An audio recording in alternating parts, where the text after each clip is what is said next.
Padre bueno, te damos gracias, Señor, en este nuevo día.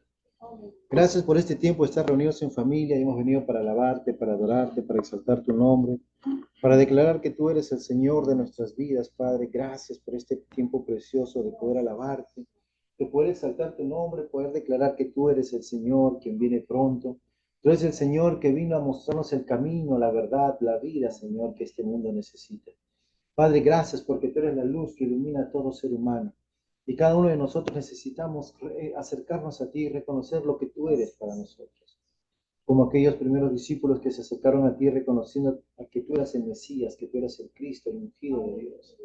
En esta mañana queremos seguir conociendo más a este Mesías, a este Cristo, quien se revela cada día en nosotros, quien se revela cada día en este mundo, y que este mundo lo rechaza, que este mundo se aparta, que este mundo le da la espalda, que este mundo va en contra de él, pero nosotros que hemos creído en él, nosotros que hemos conocido a él, hablamos y testificamos de lo maravilloso y bueno que es nuestro Dios.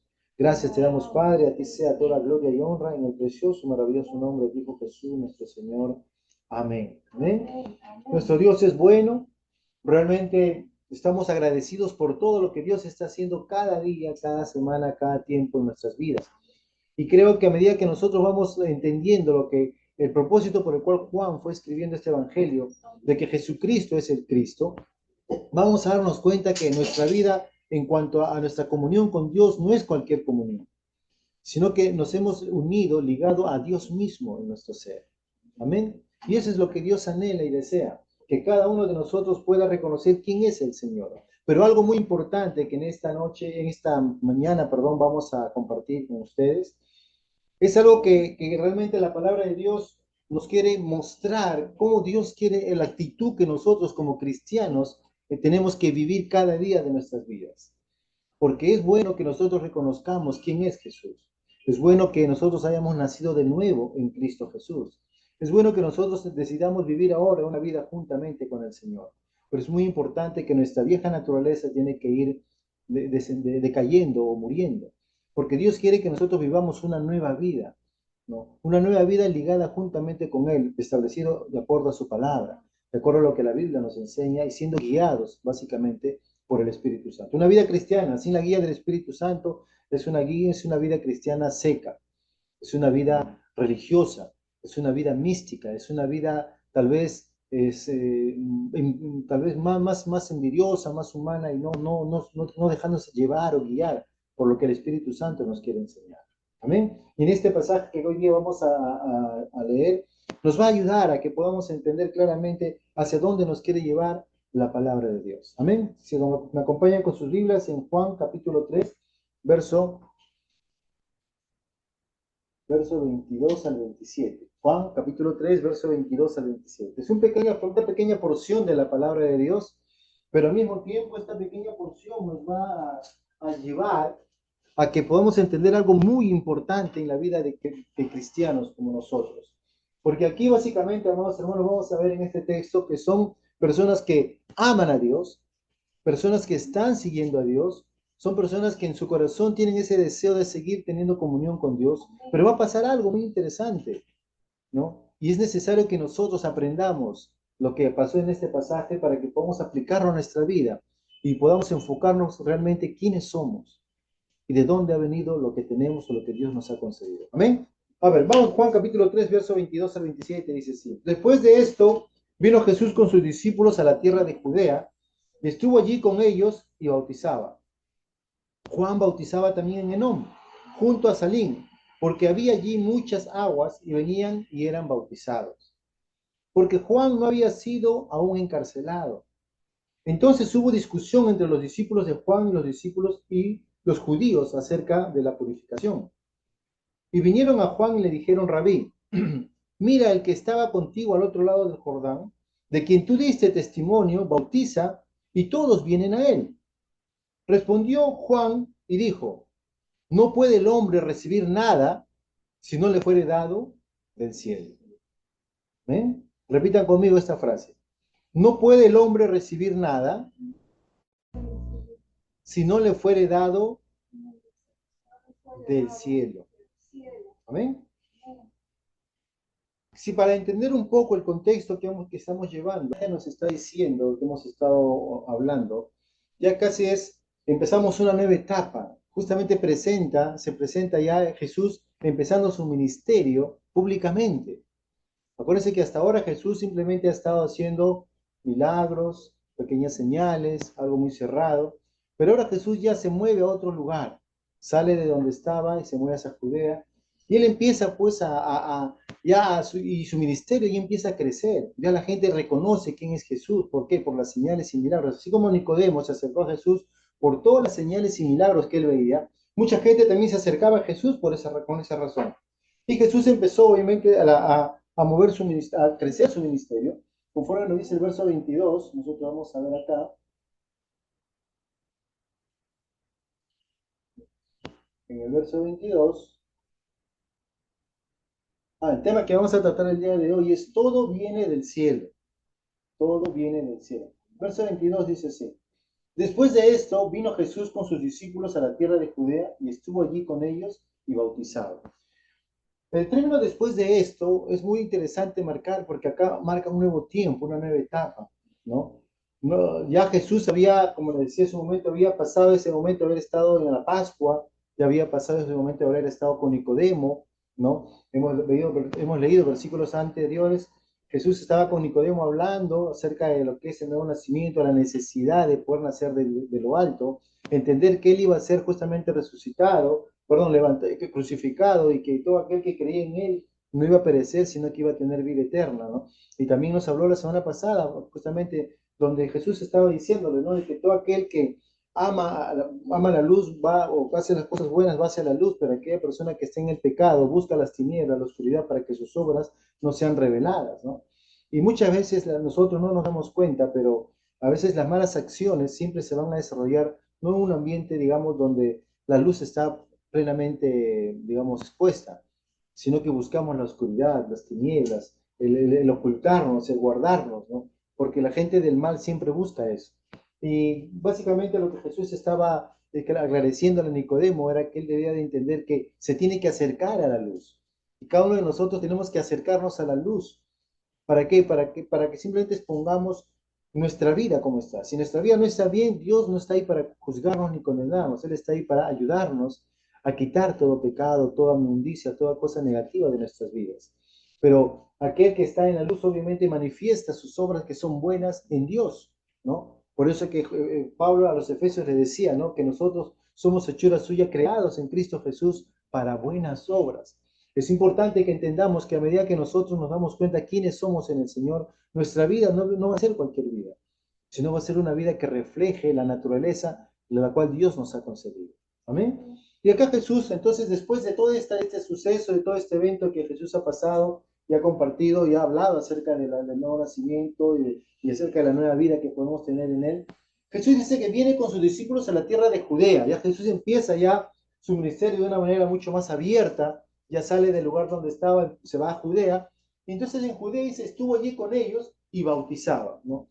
Ahora, claramente que acá la escritura dice que bautizaba, se refiere a un término que estaba obviamente llevando a la gente al arrepentimiento, pero no era el bautizo que Jesús venía a dar. Parece que Jesús viene a bautizar con el Espíritu Santo, pero aún no se daba ese bautizo porque Jesús recién, ¿no?, iba a ser sacrificado años más adelante.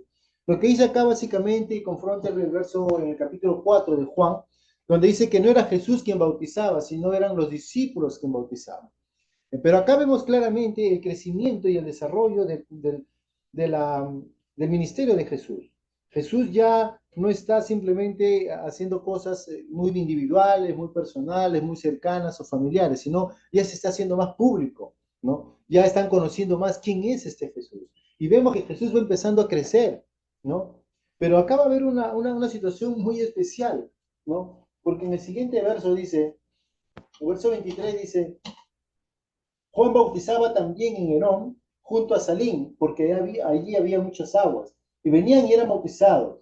¿Qué decía? Que paralelamente con Jesús, el ministerio de Jesús estaba empezando, digamos, a tener más fuerza, más gente, estaba siendo más notorio. También Juan estaba bautizando. Juan también estaba haciendo lo que Dios le había mandado hacer. Dios le mandó a bautizar con el bautizo del arrepentimiento para que la gente pudiera acercarse a Dios y reconocer quién era este Hijo de Dios, el Mesías, el ungido, ¿no? Dice en verso 24, dice, porque Juan no había sido aún encarcelado, bien, hasta ahí Juan todavía estaba cumpliendo su ministerio. Acuérdense que Juan, más adelante, él va a ser obviamente tomado preso, ¿no? Y para que luego lo ejecuten. Pero él estaba siendo libre y por lo tanto él seguía haciendo la obra, ¿no? Acuérdense que él vino con un propósito, él claramente dijo, ¿no? Yo no soy, ¿no?, el Mesías, sino yo soy una voz que clama en el desierto, arrepentidos, ¿no? Que el Rey ha venido, que Jesús ha venido, que el Mesías ha venido, ¿no? Y obviamente él reconoció al Mesías, él anunció públicamente, la primera vez que fue anunciado Jesús públicamente fue en el bautizo de Juan, ¿no?, en el Jordán. Y justamente toda esta situación de que Jesús estaba bautizando con sus discípulos y también Juan, va a llevar a una confusión, va a llevar a una situación donde los judíos, así como los mismos discípulos de Juan, van a entrar en una cierta discusión. Vamos al siguiente verso que dice, entonces hubo discusión entre los discípulos de Juan y los judíos acerca de la purificación. Qué importante, hermanos, es ver que en medio de toda esta situación siempre los religiosos van a buscar que se cumpla su tradición, sus costumbres, sus ritos. Y ellos decían, hay un momento acá, total, ¿quién es el que nos va a purificar? O sea, ¿quién nos va a bautizar? ¿Quién nos va a limpiar, ¿no?, de nuestra maldad, de nuestro pecado? Nos va a enrumbar por un nuevo camino. Porque vemos que tú lo estás haciendo, pero también vemos que por el otro lado Jesús también lo está haciendo. Entonces los judíos van y empiezan a hablar con los discípulos de Juan. Le van a increpar, le van a decir, pero ¿qué está pasando? ¿Por qué está sucediendo esto? ¿A qué se debe? Si el rito estaba hecho contigo, ahora viene otro que está haciendo bautismo. O sea, ¿a cuál bautizo es el que vale? ¿El tuyo o el de él? ¿No? ¿Quién está haciendo las cosas correctas? ¿No? Y ahí sucede muchas veces, especialmente dentro de la iglesia, cuando a veces nosotros empezamos a, como se dice, ¿no?, a formar un club, un grupo, nos hacemos camiseta de una iglesia, de una cierta denominación, y no nos damos cuenta que Dios obra como Él sabe obrar. Y Dios quiere enseñarnos a nosotros y que aprendamos a que dejemos que sea Dios quien hace la obra y no que nosotros somos los únicos que tenemos la verdad. Amén. El único que tiene la verdad absoluta es la palabra de Dios, siendo revelada a través del Espíritu Santo. Y uno hace su mejor esfuerzo para que Dios nos use a través del Espíritu Santo y poder compartir la palabra de la manera más correcta posible. Pero alguien que es infalible a la palabra de Dios únicamente es el Espíritu Santo, quien te va a mostrar las escrituras, no la enseñanza de una persona, no lo que un libro te pueda decir, no lo que la experiencia en tal tiempo, en tal iglesia pasó, no, lo que dice la palabra de Dios. Porque la palabra de Dios siempre te va a guiar a toda la verdad. Y es el Espíritu Santo quien te va a revelar, te va a mostrar lo que realmente Dios quiere que tú puedas vivir. Pero ellos vivían su mundo en ese momento, seguidores de Juan el Bautista, y los judíos, por otro lado, con su propia religión, diciendo, total, tú eres el que estaba haciendo este bautizo, y ahora viene veo a otro que se está levantando ahí. Total, ¿cuál es el que tiene que ser? ¿Quién es? Y miren, la discusión continúa, porque los discípulos de Juan, miren lo que hacen. Y vinieron a Juan y le dijeron, Rabí, mira que el que estaba contigo al otro lado del Jordán, de quien tú diste testimonio, bautiza, y todos vienen a Él. A veces no nos damos cuenta, vamos, hermanos, pero sin darnos cuenta estamos trabajando en contra de Dios. Y no dejamos que sea Dios quien haga la obra perfecta. Porque Dios es como dice, Él es el dueño, ¿no?, de toda la obra. Él es el dueño de toda la obra y Él anhela que nosotros podamos escuchar su voz y seguir su voz. No nos debemos dejar de llevar por las circunstancias o no nos tenemos que dejar llevar por lo que está pasando, sino qué es lo que Dios realmente quiere hacer. A veces nosotros estamos contentos en la iglesia donde estamos contentos en el lugar donde nos encontramos, estamos contentos tal vez en el ambiente laboral donde estamos y pensamos que eso es todo y que yo tengo que luchar por lo que tengo y me aferro a lo material, me aferro a lo que tengo en ese momento y pienso que eso es todo lo que Dios quiere hacer, sin dar lugar a que Dios quiere hacer mucho más cosas de diversas maneras, sea por tu lado o a través de otro.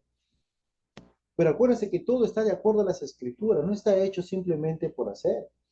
Por eso más adelante Juan mismo va a decir, ¿no?, en los versículos siguientes va a decir que es tiempo que yo mengüe para que Él crezca. Y a veces no nos damos cuenta que en nuestra vida cristiana nosotros llegamos al Señor por diferentes razones. pero llegamos al Señor. Pero desde el punto que llegamos al Señor, Dios anhela que nosotros empecemos a anhelar, desear, vivir las cosas celestiales, las cosas del cielo, no las de la tierra, no las que yo vivía antes. Porque muchas veces yo trato de llevar mi cristianismo como yo creo que debe de ser, y no conforme a las escrituras. Yo trato de llevar mi sanidad conforme Dios dice que tiene que ser sanado, pero no conforme a lo que Dios me dice en su palabra. O porque fulanito hizo una cosa, sultanito hizo otra cosa, así tengo que hacerlo. Y no es como alguien lo hizo, sino como Dios quiere que lo hagamos. Y para eso necesitamos entender claramente las cosas como son. Y Juan lo tenía muy claras las cosas. Él entendía claramente qué cosa era, por qué había venido a esta tierra, para qué había venido. Él no estaba tratando de figurar, porque si él hubiese querido decir, yo soy el ungido, yo soy tuvo muchas oportunidades para decirlo. En el capítulo 1 claramente los judíos fueron, tú eres el Mesías, tú eres el ungido, ¿quién eres tú? Dinos, dinos, ¿quién eres? No, y él dijo, no, yo no soy el Mesías. Yo simplemente soy una voz que clama en el desierto. Soy un mensajero de parte de Dios. Y cada uno de nosotros tenemos que entender que lo que Juan estaba diciendo, él tenía un corazón humilde, pero por encima de esa humildad tenía un corazón obediente a Dios. Él dijo, yo voy a obedecer a Dios. Y nosotros como hijos de Dios tenemos que aprender eso. Tenemos que vivir una vida en obediencia, una vida de honra a Dios, una vida donde respetemos a Dios por encima de todas las circunstancias. Porque si nosotros queremos vivir nuestro cristianismo en base a lo que yo creo, en base a lo que yo siento, lo que a mí me parece, lo que mi pastor dice o mi iglesia dice, entonces ese es un cristianismo terrenal, no es un cristianismo celestial. Y yo como líder, como encargado de una iglesia, lo único que quiero hacer, amados hermanos, es que ustedes busquen a Dios de todo corazón.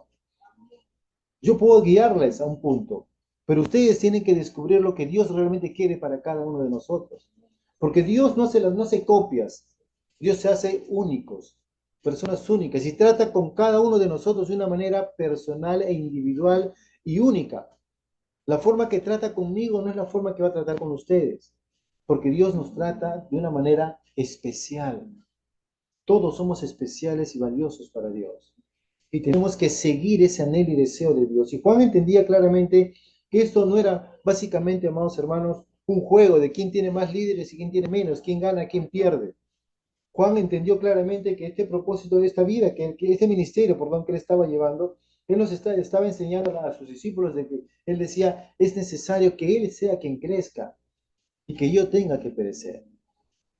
Por eso que ellos decían, pero Jesús, aquel que tú dijiste al otro lado, Juan, ¿no? Sus discípulos le decían, que tú diste testimonio de ti bautiza y todos vienen a él, mire, como diciendo, ¿qué pasa? O sea, se nos está yendo la gente, ¿no? Y parece esa guerra de iglesia, ¿no? ¿Qué pasó? Se levantó un ministerio por allá y total los miembros de acá se están yendo a otra iglesia, ¿qué pasa? ¿Qué es esto? ¿No? Y voy y me peleo con el otro líder porque me está robando las ovejas. ¿Cuándo hemos escuchado esa frase? Y parecemos, y no nos damos cuenta, pero estamos no vamos a decir en una guerra o una lucha, pero sí en un error, donde no entendemos el llamado de Dios. No entendemos qué Dios quiere hacer con nuestra vida. No entendemos lo que Dios quiere hacer con cada uno de nosotros. No entendemos cómo Dios quiere que nosotros trabajemos en nuestro ministerio. El ministerio que al fin y al cabo no es de uno, es de Dios. Dios es quien nos ha llamado. Y Juan lo tenía muy claro, él sabía claramente las cosas.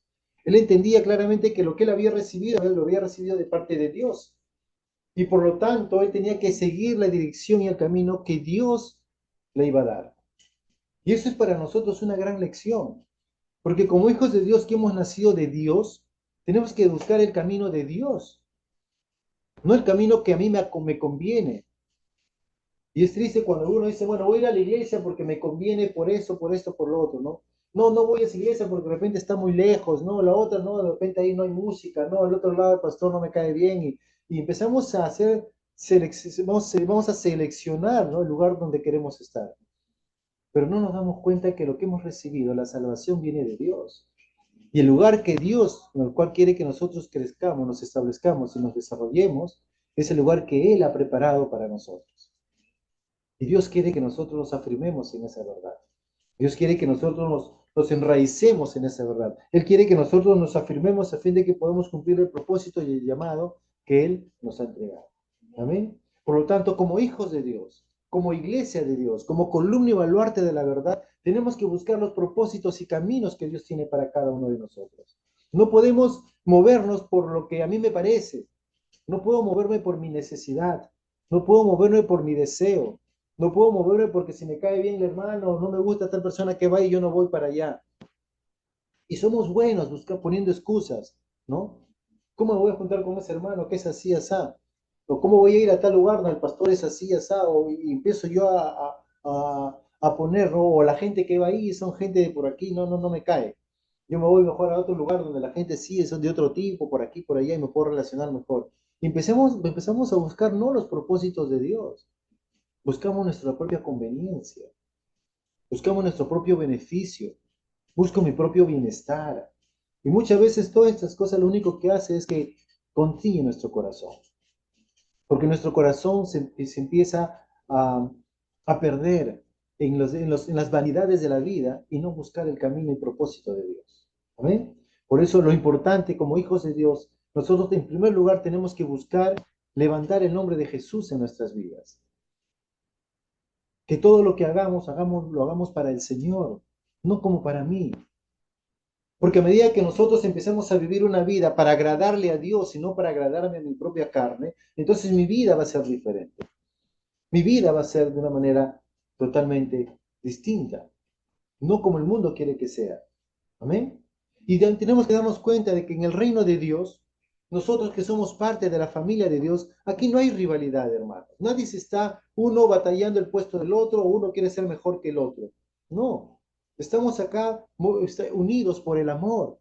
Y el amor nos une para que nosotros seamos, como se dice, no parte de un cuerpo.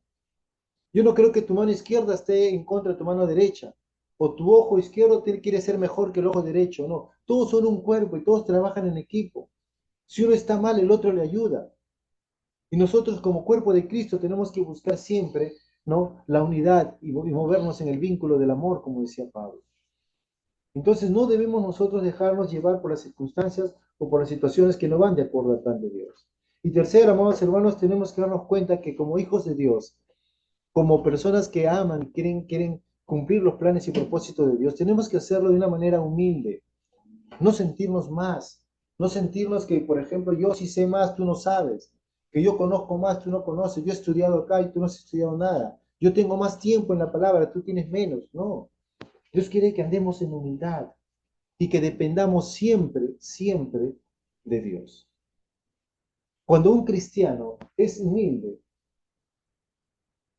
se mueve en el amor y depende de Dios, su vida cristiana va a prosperar cada día. Pero cuando no hay humildad, lo que pasa simplemente es que empezamos a poner otras cosas que no vienen de parte de Dios. Cuando no nos movemos en el amor, obviamente hay otros factores que se levantan en contra del amor. Y no se olviden que nuestra fe funciona o opera por el amor. El amor es como el combustible para que tu fe funcione, ¿no? Y por lo tanto nuestra dependencia de Dios cae, como dice, cae de maduro. Si nos movemos en humildad y en amor, vamos a depender de Dios. Decirle, Señor, yo voy a depender de ti. Voy a vivir y hacer todas las cosas como a ti te agrada, como tú quieres que sean. Yo no voy a vivir por vivir, sino voy a vivir una vida que te agrade a ti en todo. Amén.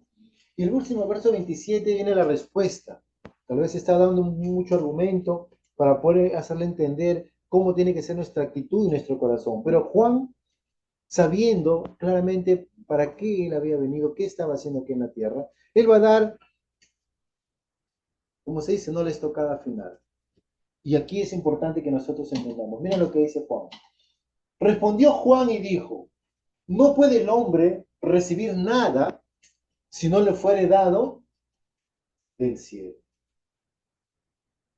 Cuando nosotros entendemos que nuestra vida cristiana la recibimos porque Dios tuvo compasión y misericordia de nosotros y nos dio vida aún cuando estábamos muertos en delitos y pecados, y hemos recibido eso, ese don maravilloso de la salvación, de la vida nueva, que viene de parte de Dios, no viene de parte de mis buenas acciones, no porque soy buena gente, no porque yo pude calificar para recibir algo de Dios, no, no merecíamos nada de Dios, pero Dios nos envió esa salvación de lo alto. Por eso que todas las cosas, lo que recibimos, dicen, no lo podemos recibir si no viene de dónde, del cielo. Aquí nos va a enseñar y nos va a dar una clara, ¿no?, verdad respecto a que nuestra vida está directamente dependiente o depende de Dios. Si yo me doy cuenta que mi vida depende de Dios, entonces yo no voy a vivir una vida como cualquiera. Voy a cuidar mi vida porque mi vida no depende de mí, sino depende de Dios. Por eso dice que nosotros, nuestro cuerpo es templo del Espíritu Santo. Por eso yo voy a cuidarlo, voy a nutrirlo, voy a fortalecerlo, ¿no? Voy a hablarle a mi cuerpo para que funcione como Dios quiere que funcione. Por eso que mis pensamientos no pueden ser los pensamientos del mundo. Pablo decía claramente, no te conformes a este mundo, sino renueva tu manera de pensar. ¿Y cómo lo voy a renovar, Señor? Conociendo, recibiendo la palabra de Dios. Y a medida que nosotros vamos creciendo en el Señor, vamos a empezar a darnos cuenta que nuestra vida va a ser totalmente distinta. Porque, amados hermanos, todo viene del cielo. Todo viene del cielo. Para ir terminando, voy a hacer un pequeño resumen, que todo viene del cielo. Como hijos de Dios tenemos que tener claro este mensaje. Todo viene de Dios. Si yo entiendo que mi vida plena viene de Dios, entonces yo tengo una vida segura. Tengo una vida estable. Porque no depende de las circunstancias, depende de Dios. Yo pregunto, ¿creen que Dios va a estar en un momento en pérdida? ¿No? ¿O creen que Dios va a estar en un momento de angustia, de aflicción, de crisis? No. Aun cuando Jesús estaba siendo crucificado, aun cuando el Padre se separó de su Hijo por causa de nuestro pecado, no era un tiempo de crisis, era un tiempo de que Dios estaba sabiendo en el plan de Él que le era necesario hacerlo para que pudiera rescatar a su creación, al hombre, a ti y a mí. Dios nunca está en crisis. Dios nunca está en aflicción. Dios nunca está en angustia. Que Él exprese algo no significa que sea su estado real, sino simplemente dice, hay una situación que tengo que solucionar. Y Dios está ahí para ayudarnos, para fortalecernos, para consolarnos.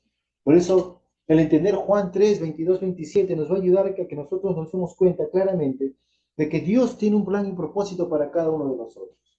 Pero esto empieza en primer lugar que existen dos ministerios en este párrafo que hemos leído, que están constantemente, o sea, están funcionando, están trabajando, están desarrollándose, ¿no? Y tal vez genere confusión, pero Dios tiene un plan y propósito. Por eso que Dios quiere en este punto que tener dos ministerios a ellos le creó una confusión, una discusión, pero esa discusión, ¿qué cosa? Revelaba cómo estaba su corazón. Porque ellos decían, tengo dos opciones, A y B, Juan, Jesús. ¿A quién tenemos que seguir? Pero esa discusión reveló cómo estaba su corazón. Porque algunos de ellos, en su expresión de decir, mira lo que está pasando, decían, ¿por qué se van a ir allá? ¿Por qué no vienen acá donde estoy yo? A veces pasa con muchos líderes de la iglesia. ¿Por qué los hermanos están yendo a otra iglesia y no vienen a la mía? ¿Por qué viene el otro pastor acá? Seguro quiere llevarse a mis ovejas. Estamos en esa discusión ese día y revela que tu corazón no está confiando en Dios, que tu corazón no está dependiendo de Dios, que tu corazón está más en tal vez a tomar a personas, tomar grupos, tomar situaciones, en vez de dejar lugar a que sea Dios quien haga la obra, ¿no? Y el tercer punto es, Dios nos va a mostrar una respuesta que nos va a liberar. Cuando nosotros vemos que hay una respuesta que viene de parte de Dios, vamos a darnos cuenta que nuestra vida es más fácil de lo que el mundo a veces trata de decirnos. O que nosotros mismos a veces pensamos que nos hemos metido en un lugar donde no tenemos salida. Pero Dios, conoce todas las cosas, Él siempre nos va a dar una respuesta. Y nos va a dar la palabra clara. ¿Cuál es esta? Ahí está. No puede el hombre recibir nada si no le fuere dado del cielo. Amados hermanos, cada uno de nosotros tenemos que entender algo, que nuestra vida, amados hermanos, no es una vida cualquiera, sino es una vida que desciende de lo alto. Si has recibido algo en tu vida es porque Dios te lo ha concedido. Si has recibido algo para que tú puedas vivir en esta vida es porque Dios te lo ha dado. Si has recibido un don de parte de Dios es porque vino de lo alto. Y si vino de lo alto es para que justamente trabaje para el reino de Dios, no para tu propio beneficio o tu propia, tal vez, satisfacción. Estamos aquí, como Pablo decía, somos transeúntes en esta tierra, somos peregrinos en esta tierra. No es nuestro hogar, vamos hacia nuestro hogar. Pero lo que Dios nos ha dado para vivir en ese tiempo es para cumplir sus planes y propósitos por los cuales nosotros tenemos que vivir cada día. Amén. Por lo tanto, amados hermanos, tenemos que entender algo, que todo lo que nosotros hemos recibido viene de Dios y por lo tanto tenemos que hacer todas las cosas como para el Señor. Amén. Dios no quiere que nos quedemos allí. Dios quiere que usemos todo lo que ha venido de lo alto y que se nos ha concedido para poder, cosa, glorificar a Dios con nuestras acciones, glorificar a Dios con lo que Él nos ha dado. Y cada cosa que nosotros hacemos vamos a poder hacerlo para la gloria y honra de nuestro Dios. Amén. Dios es bueno y Él quiere que nosotros estemos ahora viviendo para Él. Ahora hay una buena pregunta para terminar en esta mañana. ¿Estamos sirviendo con un corazón humilde a Dios o estamos compitiendo con otros por tratar de ser mejores que los demás? ¿Cómo está nuestro corazón? ¿Reconocemos hoy que todo lo que tenemos ha venido de Dios o que nosotros lo hemos conseguido con nuestro propio esfuerzo, con nuestros propios medios? A veces no nos percatamos, pero pensamos que yo lo gané, yo lo logré, fue mi esfuerzo, fue mi dedicación, fue mi estudio, fue mi inteligencia, y pensamos que nosotros hemos obtenido todo. Y no nos damos cuenta que todo lo que hemos recibido viene de lo alto. Acerquémonos al Señor con un corazón contrito y humillado, para que recibamos de Él la correcta ayuda, la buena atención, y no estemos compitiendo, porque lo único que hacemos cuando estamos compitiendo es perdemos lo mejor de Dios. Y nos hacemos como que damos lugar a que el diablo ataque nuestras vidas. Damos lugar a que nuestro propio ego se levante. Como una vez, ¿no? El padre de toda mentira se levantó en orgullo, queriendo ser mejor que Dios. Y es lamentable cuando mucha gente piensa que no quiero a Dios en mi vida. ¿Para qué Dios? Yo solito puedo hacer todo. Y no se da cuenta que todo lo que tiene fue dado por Dios. ¿Ven? Padre, te damos gracias en esta mañana por este tiempo, por este día que tú nos das. Señor, ayúdanos a entender con un corazón humilde, Señor, que nuestra vida y todo nuestro ser depende de ti, Señor. Que todo lo que tenemos, Señor, aún este cuerpo que va hacia la muerte, Señor, fue dado por ti. Que somos como somos porque tú nos has dado esto, lo que tenemos, Señor. A veces renegamos de nuestra parte física, o renegamos donde vivimos, renegamos que comemos, renegamos de lo que tenemos, o renegamos de lo que no tenemos, Señor. Estamos en competencia, en litigios, en pleitos, Señor, que lo único que nos llevan es a la confusión, al caos y a la muerte. Padre, perdónanos si hemos estado viviendo una vida en contienda, Señor, en vez de entender que todo lo que tenemos viene de ti, Señor. Y si viene de ti, es bueno, agradable y perfecto. Señor, gracias por este día de bendición, Señor. Gracias por tu gran amor y cuidado, papito. A ti sea toda la gloria y la honra. Gracias por tu gran amor y cuidado, Padre, en el precioso nombre de Jesús. Amén y amén.